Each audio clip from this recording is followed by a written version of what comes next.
नमस्कार दोस्तों, आपका एग्जाम नाम यूट्यूब चैनल पर स्वागत है। अपने लेसन बरोबर चल रहे हैं।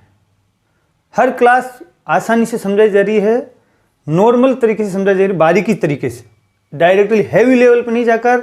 उसके बाद में क्लास से अपने जो पूरी हो जाएगी उसके बाद में आपको आराम से असाइनमेंट हल कराई जाएगी, ऑब्जेक्टिव क्वेश्चन हल कराए जाएंगे।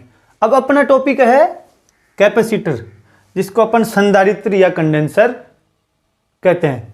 परिभाषा कि कोई ऐसा युक्ति जो इलेक्ट्रॉनों को इकट्ठा करता हो, किसी वैद्युतिक चार्ज को इकट्ठा रखने की उसमें क्षमता होती हो, उसको क्या कहते हैं? परिभाषा कहते हैं। इसकी बनावट, इसमें दो समानांतर चालक पट्टियां होती हैं, उनके बीच में एक पैरा विद्युत भरा जाता है, जिसको अपन कुछ चालक बोल सकते हैं, इंसुलेशन बोल सकते हैं, उसको केस से दर्शाया जाता है। अब क्षमता, इसकी क्षमता किस आधार पर होती है? इसकी क्षमता, कैपेसिटर की क्षमता मतलब सी, धारिता। धारिता, कैपेसिटेंस का मान रखने वाली युक्ति को क्या कहते हैं? अपन धारिता कहते हैं। इसकी इकाई फैरेड होती है, इसको सी से दर्शाया जाता है। बाकी कैपेसिटर की रीडिंग, उसका मापन हमेशा माइक्रो फैरेड में किया जाता है, माइक्रो फैरेड में। अब इसमें जैसे इसका सूत्र है V बराबर Q बटा C, C बराबर Q बटा V, Q बराबर C बटा V।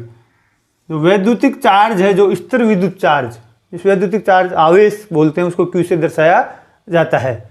उसकी इकाई कूलाम्ब होती है।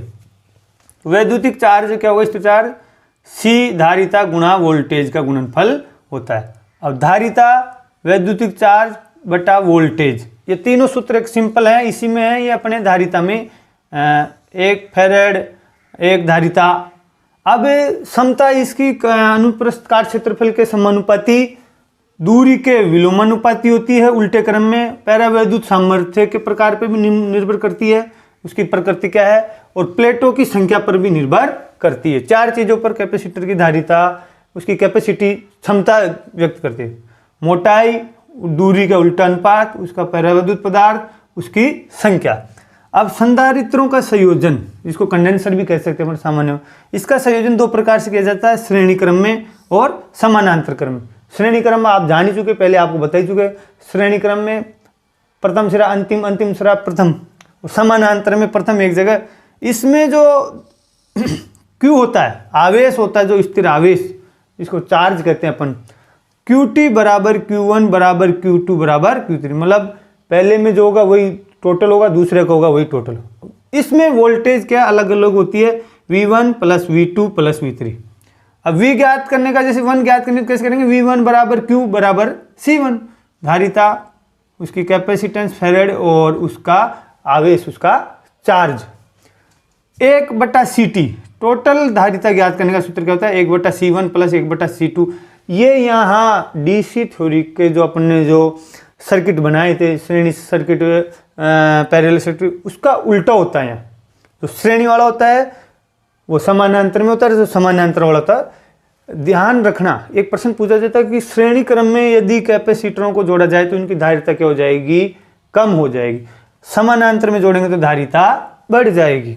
समानांतर में जैसे QT होता है, Q1 plus Q2 plus Q3, ये अलग अलग होता है चार्ज, सब कैपेसिटर में अलग अलग होता है स्थिर वैद्युतिक चार्ज जो होता है। और CT होती है कुल योग, CT होते हैं C1 C2 C3, ये तीनों को मिला के उनका टोटल बढ़ता है। और VT होती है V1 बराबर V2, V1। और यदि दो संधारित्र जुड़े हों, उनकी CT ज्ञात करने के लिए अपन ने DC परिपथ में भी पढ़ लिया कि एक संधारित्र की जो उसकी क्षमता और उसके कितने संधारित्र हैं। अब V1 ज्ञात करना हो तो CT बराबर C1 गुणा सप्लाई वोल्टेज, CT मतलब कुल धारिता, और C1। इस प्रकार से इस सूत्र से V1, सूत्रों को तो आपको हमेशा याद रखना ही पड़ेगा। ये यूं नहीं कि यूं आसानी से अपन लिख सकते हैं, दिमाग में फिट करना ही पड़ेगा। Q1 ज्ञात करना हो तो C1 गुणा V1, जो अभी मैंने सूत्र नहीं दिया था, ये धारिता में फैरेड ज्ञात करने वाला, 1 फैरेड बराबर कूलाम्ब गुणा जो वोल्ट बताया था मैंने, धारिता। अब टाइप्स ऑफ कैपेसिटर, कैपेसिटर कितने प्रकार के होते हैं? एक स्थिर और एक परिवर्तित। स्थिर में स्थिर, उनका मान स्थिर रहता है। परिवर्तन में एक पेंच की सहायता से उसके मान को आगे पीछे किया जा सकता है। पहला है पेपर संधारित्र, दूसरा सेरेमिक, तीसरा माइका, और अब चौथा है जैसे इलेक्ट्रोलाइट। इलेक्ट्रोलाइट सर्किट में से ऐसी परिपथ में काम नहीं आते हैं, इनकी क्षमता लगभग 1000 माइक्रोफेरेड होती है। पेपर, ये किसी कागज वगैरह पेपर से बने हुए होते हैं, इनकी जो क्षमता है ये याद करना 0.01 माइक्रोफेरेड से 1 माइक्रोफेरेड तक होती है। इनको 1600 वोल्ट तक भी अपन यूज ले सकते हैं। सेरेमिक, ये बेलनाकार या डिस्क की आकृति का होता है, इनकी क्षमता 5 माइक्रोफेरेड से 0.05 माइक्रोफेरेड होती है। इनको 10,000 वोल्टेज तक अपन यूज ले सकते हैं। चौथा आ गया माइका, ये इनकी जो क्षमता होती है 500 पीका फेरेड, किलो मेगा गीगा पीका, ये उससे भी बड़ा है, इसको 500 वोल्ट तक अपन सहन कर सकते हैं। अब आता है अपने परिवर्तित संधारित्र जिनका मान चेंज होता हो, ये जैसे ट्रिमर, गैंग और पेंडर। ट्रिमर संधारित्र ये 0.50 माइक्रोफेरेड तक ही उपयोग होता है। इनका गैंग वाले का 25 माइक्रोफेरेड से 500 माइक्रोफेरेड तक। पेंडर का टीवी, ट्रांजिस्टर वगैरह, रेडियो, इनमें इनका उपयोग किया जाता है। इनमें एक पेच होता है, पेच की सहायता से उसके मान को, जो प्लेट होती है उसके मान को अपन क्षमता को आगे पीछे खिसका सकते हैं, बढ़ा सकते हैं। अब उपयोग कहाँ किया जाता है? सबसे बेस्ट उपयोग है पावर फैक्टर का अपन ने जो पढ़ा है सुधारने के लिए अभी पॉलीफेज में, स्पार्किंग कम करने में, जहाँ स्पार्किंग हो रही हो, जैसे पेट्रोल चलने वाली गाड़ियों में स्पार्किंग कम करने के लिए, डीसी परिपथ में भी किया जाता है, बैटरी चार्ज वगैरह करने के लिए या अच्छे रेक्टिवेशन के लिए। चौथा है ट्यूबलाइट स्टार्टर में, जैसे जहाँ स्टार्टर होता है उसमें स्पार्किंग होती है, उसके पास एक ट्रांजिस्टर होता है जिसमें गड़गड़ाहट की आवाज़ आती है, उसको कम करने के लिए इनका उपयोग किया जाता है। अब अपने एक सामान्य से इलेक्ट्रोलाइनोफोर्स, विद्युत बल रेखाएं, ये विद्युत बल ये विद्युत बल रेखाएं हमेशा एक दूसरे को नहीं काटती, ये लंबाई में बढ़ती हैं, बाकी मोटाई से चौड़ाई की ओर फैलती हैं। समान आवेशों में प्रतिकर्षण होता है, असमान आवेशों में आकर्षण होता है, क्योंकि कूलाम ने भी स्थिर विद्युत चार्ज के 2 नियम दिए हैं। प्रथम नियम वही समान आवेशों में प्रतिकर्षण, असमान आवेशों में आकर्षण।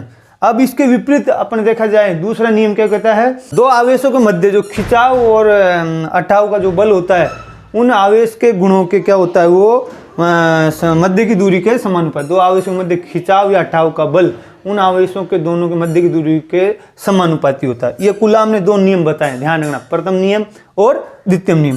तो खाली जिस विद्युतीय क्षेत्र को अपन अनुभव कर सकते हैं, स्थिर विद्युत हमेशा इलेक्ट्रॉन चलायमान नहीं होते हैं, वहाँ फिक्स रहते हैं।